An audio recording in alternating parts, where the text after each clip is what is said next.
Marcus wiped the sweat from his brow as he adjusted the radio frequency for the 100th time that morning.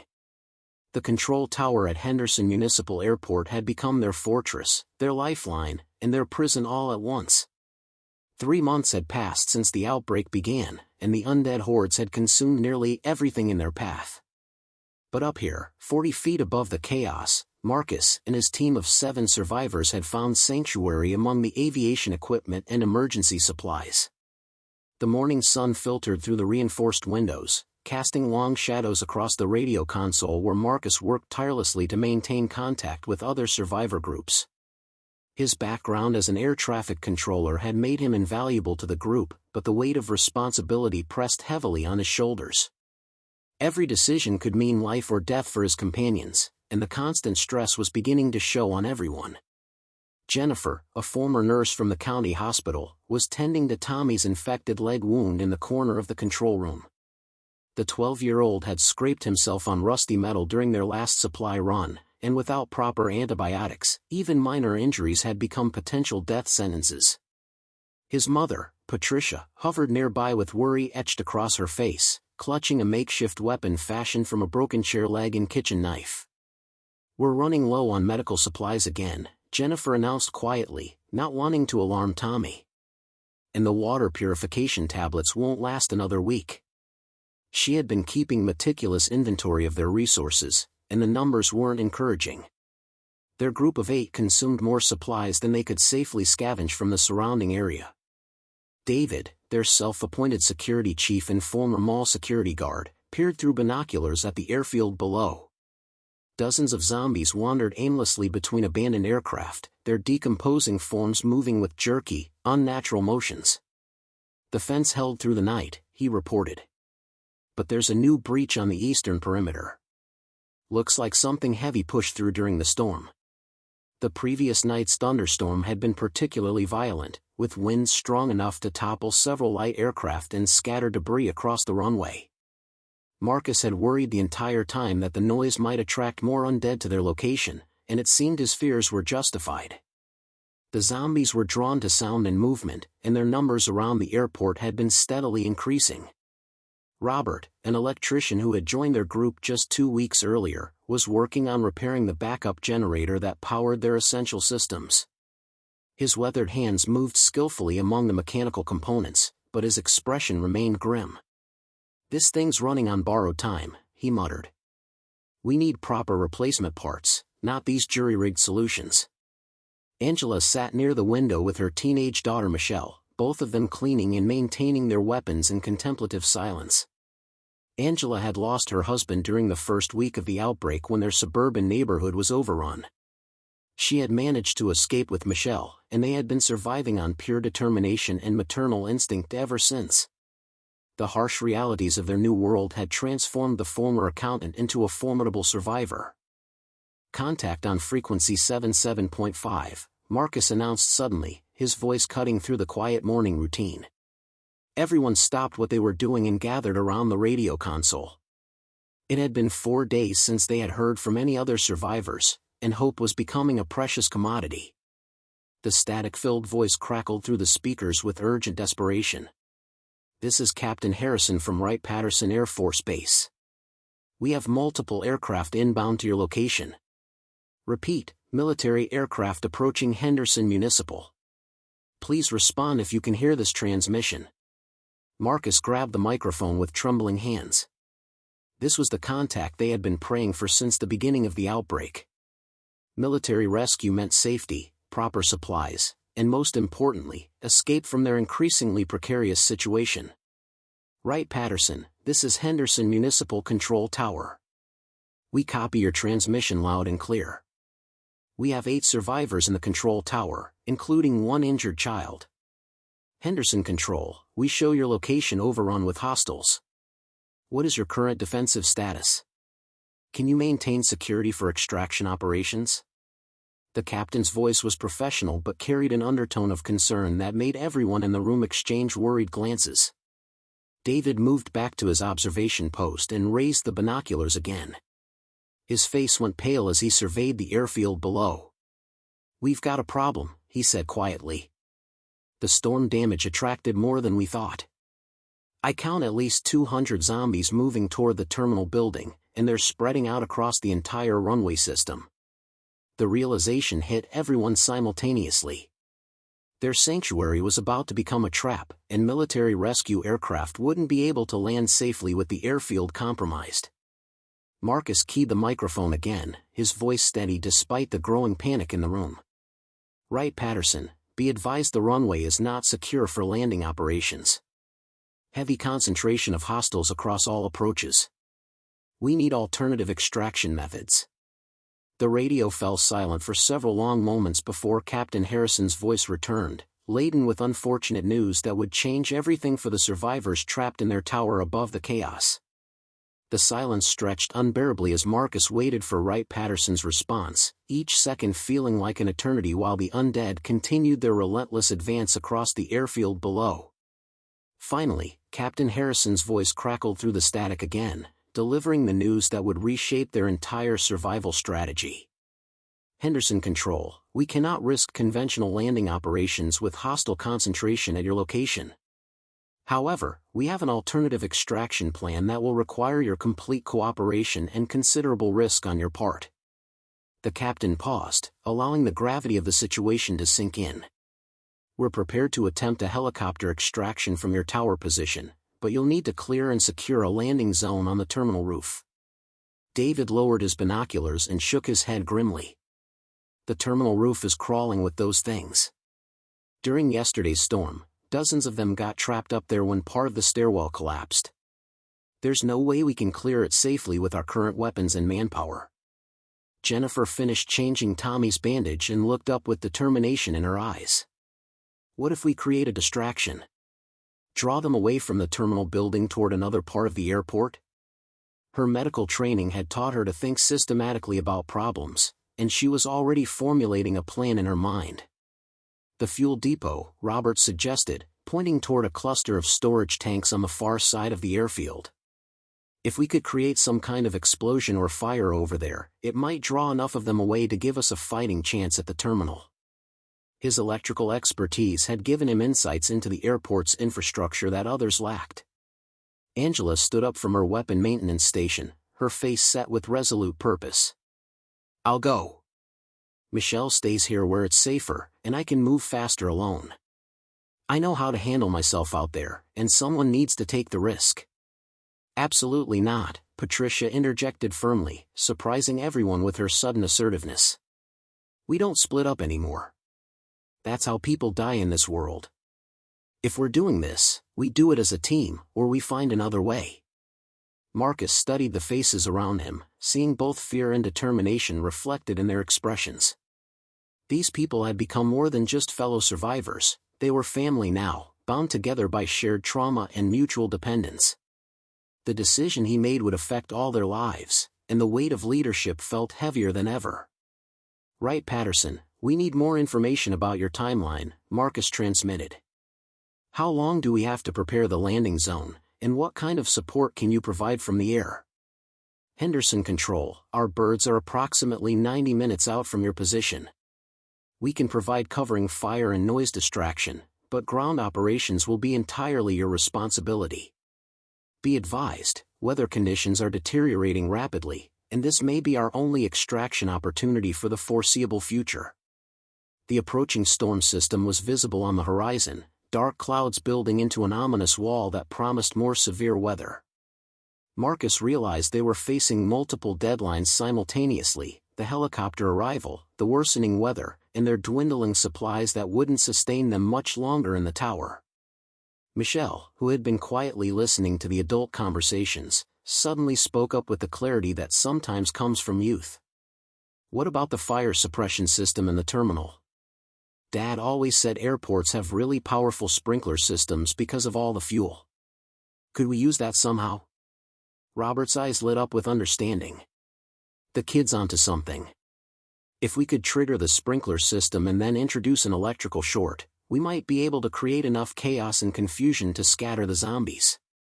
Water and electricity don't mix well, especially for creatures that are already decomposing." "That's actually brilliant," Jennifer added, her mind racing through the possibilities. Zombies seem to have basic nervous system functions, so electrical shock might actually disable them temporarily. Even if it doesn't kill them, it could give us the window we need. David nodded slowly, his security background helping him visualize the tactical situation. We'd need someone to get into the terminal's mechanical systems to trigger the sprinklers, and someone else to cause the electrical fault at precisely the right moment. Timing would be absolutely critical. I can handle the electrical work, Robert volunteered without hesitation. I know these building systems, and I can jury-rig something that'll create a massive short circuit. Just need to get to the main electrical panel in the terminal basement. And I'll trigger the sprinklers, Marcus decided. I know the airport layout better than anyone, and I can move through the service corridors that most people don't even know exist. The rest of you focus on securing the rooftop once we create the distraction. The plan was dangerous and relied on perfect timing, but it represented their best chance for survival and rescue. As they began preparing their equipment and weapons for the mission, each person understood that failure would likely mean death for all of them. Outside, the zombie horde continued its relentless shuffle across the airfield, unaware that the survivors above were planning their most desperate gambit yet. The next hour passed in frantic preparation as the survivors transformed their control tower sanctuary into a mission command center. Marcus spread out the airport's blueprints across the radio console, pointing out critical locations and escape routes while Robert sketched electrical diagrams on the back of weather reports. Every detail had to be perfect because there would be no second chances. The service tunnels run directly beneath the terminal building, Marcus explained, tracing the underground pathways with his finger. I can access them through the maintenance hatch near the fuel truck loading dock. From there, it's maybe 200 yards to the sprinkler control room, all underground and hopefully zombie-free. Robert nodded, studying his hastily drawn electrical schematics. The main power distribution panel is in the basement, about 50 feet from where Marcus will be. When I trigger the short circuit, it's going to create massive electrical arcing and probably knock out power to half the terminal. That should be our signal to move on the rooftop. David had been watching the zombie movements through his binoculars, identifying patterns in their behavior that might work to the survivors' advantage. They respond to sound more than anything else. When that electrical system blows, every zombie within a quarter mile is going to converge on the terminal basement. That gives us maybe 10 minutes to clear the roof before they figure out where the real action is. Jennifer was organizing medical supplies and ammunition, preparing individual packs for each team member. Her nursing experience had taught her the importance of being ready for every possible scenario, especially when dealing with injuries in hostile environments. Tommy, you stay close to your mother at all times. Angela and Michelle, you're our rooftop security team. Patricia, you'll help me establish a perimeter once we reach the roof. The young boy looked up from where he sat beside his mother, his injured legs stretched out in front of him. Despite his pain and the terrifying circumstances, Tommy had shown remarkable courage throughout their ordeal. I can help too, he insisted. I'm not completely useless, and everyone needs to do their part. Patricia squeezed her son's shoulder gently. You're already helping by being brave and staying strong. That's more important than you know. Her voice carried the weight of motherly protection, but also the harsh reality that in their new world, even children had to grow up quickly.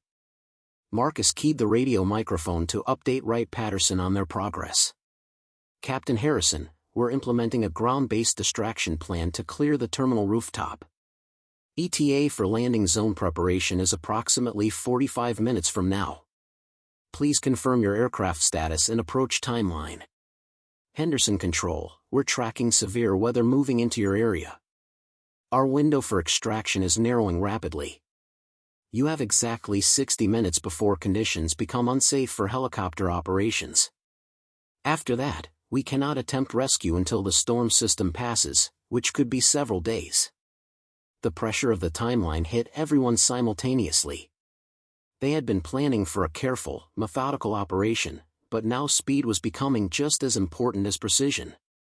Marcus looked around at his companions, seeing determination mixed with fear in their faces. All right, everyone knows their assignments, he announced.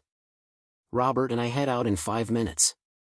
David coordinates the rooftop assault once our distraction is active. Jennifer maintains communication with Wright-Patterson and provides medical support. Everyone else follows David's lead and stays alive until that helicopter arrives. Angela checked her weapon one final time and embraced her daughter tightly. You listen to everything David tells you, understand? Don't try to be a hero, just focus on survival. Michelle nodded solemnly, her teenage bravado replaced by the serious understanding of their desperate situation. Robert gathered his electrical tools and improvised explosive devices, fashioned from airport maintenance supplies and his extensive knowledge of power systems. When this thing blows, it's going to be spectacular. Make sure everyone's clear of the terminal when it happens, because there's going to be flying debris and probably some fires. Marcus shouldered his backpack and checked his communications equipment one final time. The radio crackled with static as storm interference began affecting their signal quality. Weather conditions were deteriorating faster than anticipated, adding another layer of urgency to their already dangerous mission. Wright-Patterson, this is our final transmission before ground operations commence. If we lose radio contact, assume the plan is proceeding as scheduled. Landing zone should be clear within 40 minutes of this transmission. Marcus paused, looking at the faces of people who had become his family. And Captain, if something goes wrong down there, tell them we tried. Copy that, Henderson Control. Our prayers go with you. Wright-Patterson standing by for extraction operations. The moment had arrived. Marcus and Robert gathered their equipment and prepared to leave the relative safety of the control tower for the zombie-infested terminal below. The success of their plan would determine whether 8 survivors lived to see another day, or became part of the growing undead horde that had claimed so many others. As they prepared to descend into the darkness of the service tunnels, the sound of thunder rolled across the airfield, a grim reminder that time was running out in more ways than one. Marcus and Robert descended the control tower's emergency stairwell in tense silence, their footsteps echoing softly in the enclosed space as they made their way toward the terminal's underground service areas. The maintenance hatch Marcus had identified was located behind a cluster of fuel service vehicles, requiring them to cross nearly 100 yards of open ground where zombies continued their aimless wandering. The morning air was thick with humidity from the approaching storm, and the smell of decay hung heavy around the abandoned aircraft scattered across the tarmac. Robert clutched his improvised electrical equipment while Marcus led the way, using his intimate knowledge of the airport layout to navigate between obstacles and avoid the largest concentrations of undead wanderers. Movement at 2 o'clock, Marcus whispered, pointing toward a group of 5 zombies near a crashed Cessna. The creatures were in various stages of decomposition, their clothes torn and stained with blood and other fluids. One had been wearing a pilot's uniform, suggesting he had been trying to escape when the outbreak reached the airport.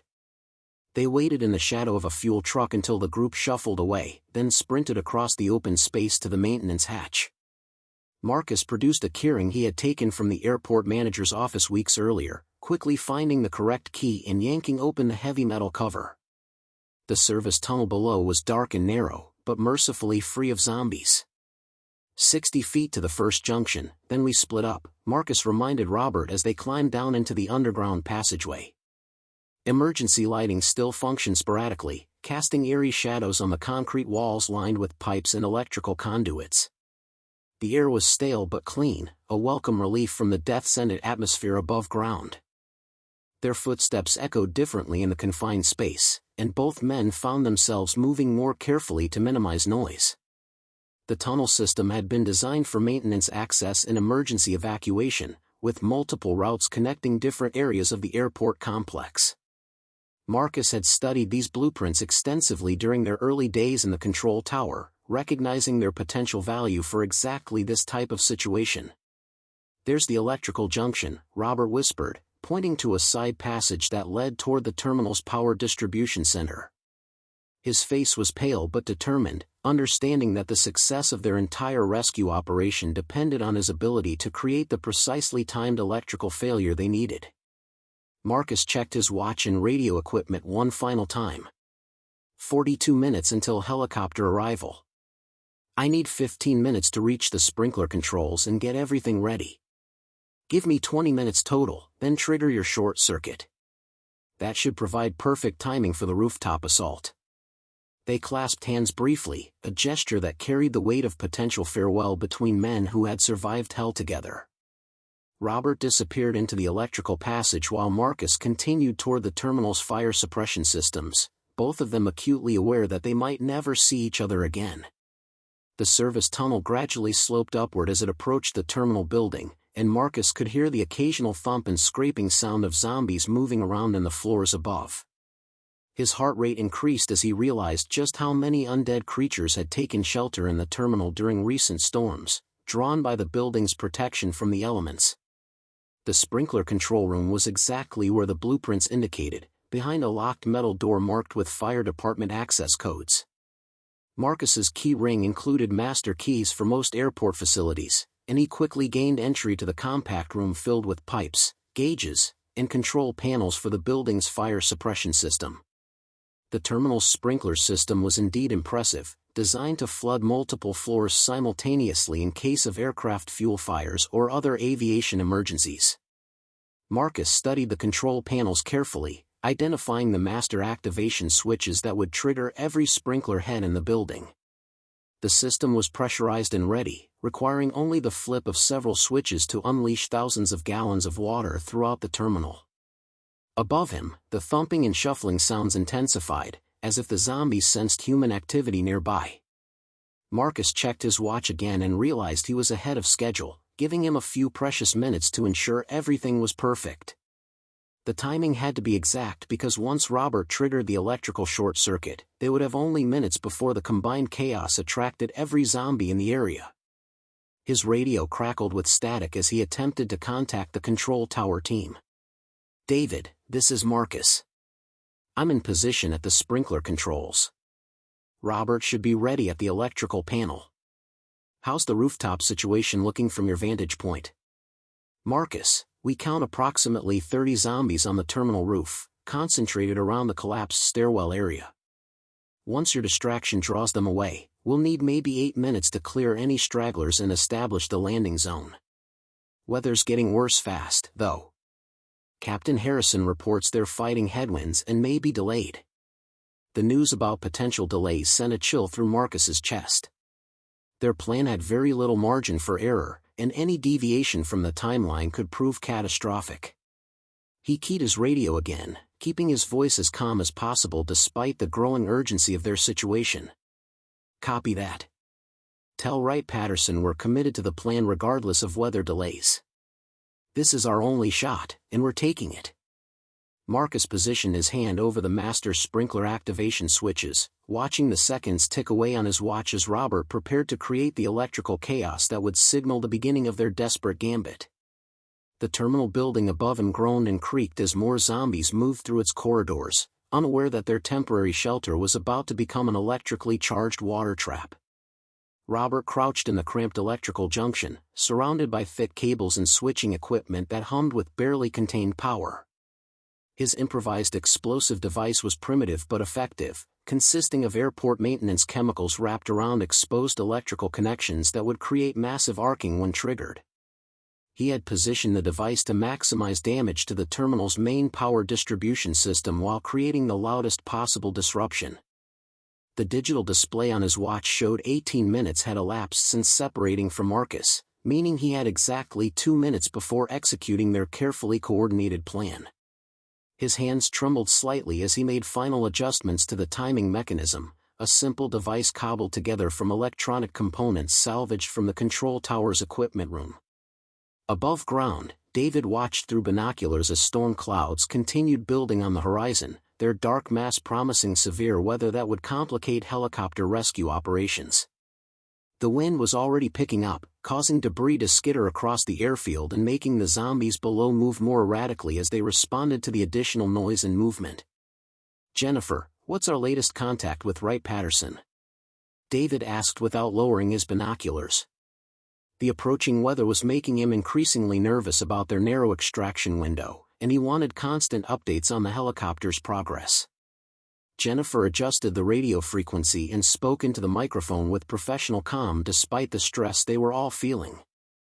Captain Harrison, this is Henderson Control requesting status update on extraction aircraft. Our ground operation commences in approximately 90 seconds. Henderson Control, we're fighting severe headwinds and visibility issues, but remain committed to extraction timeline. ETA to your location now 45 minutes. Be advised, we'll have very limited time on station due to weather conditions. The radio crackled with static as lightning from the approaching storm began interfering with communications. Jennifer made careful notes of the transmission while Angela and Michelle prepared their weapons for the rooftop assault that would begin once Marcus and Robert created their distraction. Patricia held Tommy close, her makeshift weapon ready despite her protective focus on her injured son. The boy had insisted on being part of the mission rather than remaining hidden in the control tower, arguing that everyone needed to contribute to their survival. His courage impressed the adults, even as they worried about exposing him to additional danger.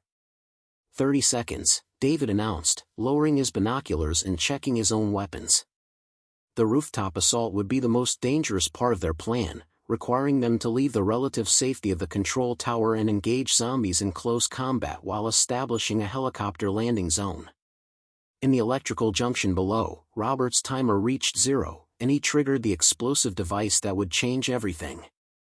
The explosion was tremendous, sending electrical arcing throughout the terminal's power systems and creating a sound like thunder that echoed across the entire airport complex.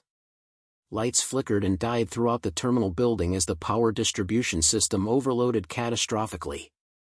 Marcus heard Robert's explosion and immediately activated the master sprinkler controls, flooding every floor of the terminal with high-pressure water that mixed with the damaged electrical systems to create exactly the chaos they had planned.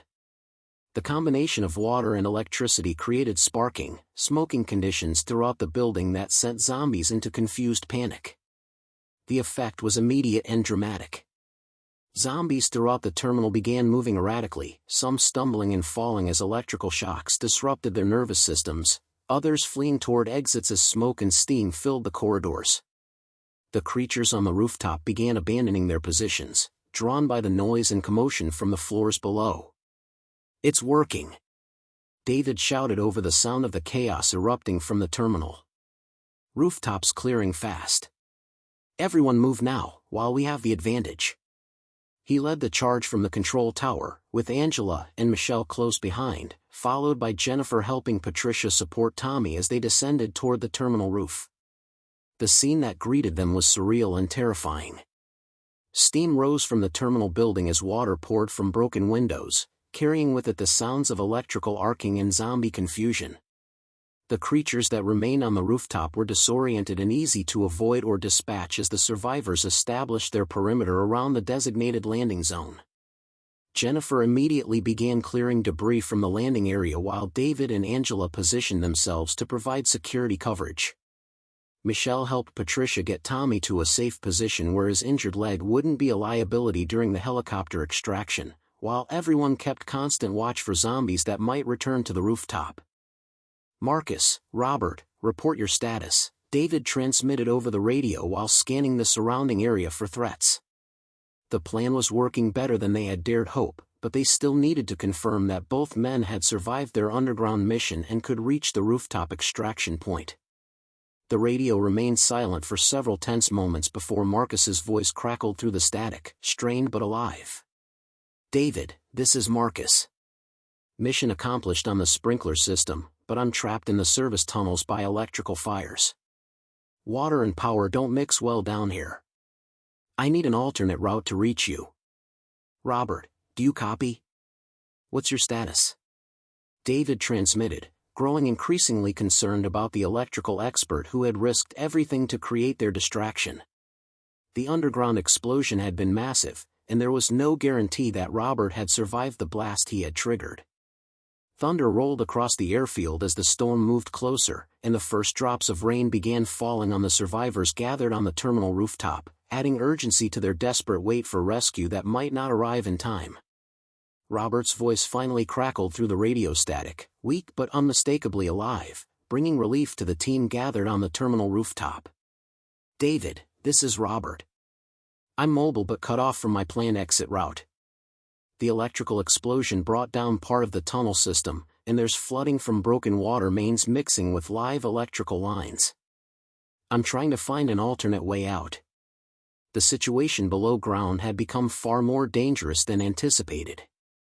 Marcus found himself navigating through flooded service tunnels where sparking electrical cables created deadly obstacles at every turn.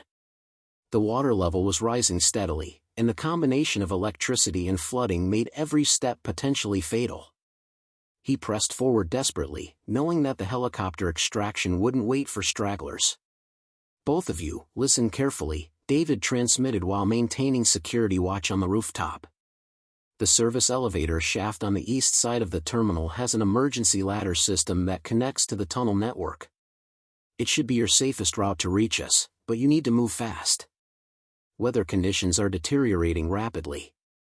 Jennifer had successfully cleared the helicopter landing zone of major debris, creating a space large enough for the rescue aircraft to touch down safely. However, the increasing wind was scattering new debris across the rooftop, requiring constant maintenance of their improvised landing pad. Angela and Michelle worked together to secure loose materials that could damage helicopter rotors or injure personnel during the extraction. Tommy sat propped against an air conditioning unit, his injured leg elevated while Patricia kept watch over him and the surrounding area. Despite his pain and the chaos around them, the boy maintained surprising composure, understanding instinctively that panic would only make their situation worse. His courage continued to inspire the adults who had taken responsibility for his survival. The rain was falling more steadily now, making the rooftop surface slippery and reducing visibility across the airfield. David could see through his binoculars that their electrical distraction had worked almost too well, drawing hundreds of zombies toward the terminal building where smoke and steam continued rising from the flooded lower floors. "Marcus, I can see the elevator shaft entrance from my position," Robert transmitted from somewhere in the underground maze. "The flooding hasn't reached the upper levels of the tunnel system yet, but electrical fires are spreading fast. We need to coordinate our movements to avoid getting trapped by the advancing water."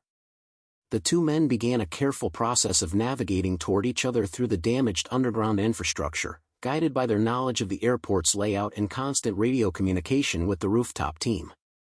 Every few minutes, David provided updates on surface conditions and helicopter status, maintaining coordination between all elements of their escape plan. "Henderson Control, this is Captain Harrison. We have visual contact with your location and can see smoke rising from the terminal building. What is your current status for landing zone preparation?" The helicopter pilot's voice carried professional concern as he assessed the chaotic scene below from his approaching aircraft. Jennifer grabbed the radio microphone and responded with the calm authority her nursing background had taught her. "Captain Harrison, landing zone is clear and ready for extraction. We have 6 survivors on the rooftop, with 2 additional team members en route from building interior. Weather conditions are marginal but acceptable for operations." "Copy that, Henderson Control. Be advised we have approximately 10 minutes of fuel reserves for operations at your location. Extraction must be swift and efficient due to weather constraints and fuel limitations." The pressure of the timeline intensified everyone's focus as Marcus and Robert finally reached the elevator shaft and began their ascent toward the terminal's upper levels. The emergency ladder system was intact, but climbing while carrying equipment and weapons proved challenging in the humid, electrically dangerous environment they were escaping. David maintained constant surveillance of the surrounding area, noting that their distraction had attracted zombies from across the entire airport complex. Hundreds of the creatures were now concentrated around the terminal building, drawn by the noise and electrical activity that continued even as the flooding spread throughout the lower floors. "I can hear helicopter rotors," Michelle announced, pointing toward the storm clouds where the distinctive sound of approaching aircraft became audible over the wind and rain. The rescue helicopter was fighting against increasingly difficult weather conditions, but the pilot was maintaining course toward their desperate survivors. Angela positioned herself at the rooftop access door, ready to assist Marcus and Robert when they emerged from the building interior. The door had been propped open with debris to prevent it from closing and trapping the 2 men inside, but it also represented a potential entry point for any zombies that might follow them up through the stairwell system. "Visual contact with helicopter," David reported, seeing the aircraft's navigation lights cutting through the storm clouds as it approached their position. Everyone prepare for immediate extraction. We'll have very little time once they touch down. The sound of footsteps echoed from the stairwell as Marcus and Robert finally reached the upper levels of the terminal, their emergence from the flooded underground marking the successful completion of the most dangerous phase of their rescue operation. But with the helicopter now visible in the distance and hundreds of zombies surrounding the building below, their most critical moments still lay ahead. Thunder crashed overhead as the storm reached full intensity, and the helicopter pilot began his final approach to the debris-cleared landing zone where 8 survivors waited for salvation or disaster.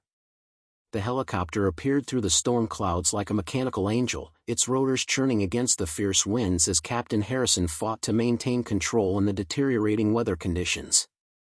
The aircraft was a military transport model, larger than David had expected, with side doors already open and crew members visible inside preparing for rapid extraction operations. Marcus and Robert burst through the rooftop access door, both men soaked and exhausted from their underground ordeal but alive and mobile. Angela immediately helped them toward the landing zone while David maintained security perimeter, his weapon ready as the sound of the approaching helicopter began attracting unwanted attention from the zombies scattered across the airfield below. 30 seconds to touchdown, Jennifer announced after receiving the pilot's transmission. Everyone gather your essential gear only. We're leaving everything else behind. The reality of their situation demanded absolute efficiency, with no time for sentimental attachments to possessions that had helped them survive in the control tower. Tommy struggled to stand despite his injured leg, determined not to be a burden during the extraction.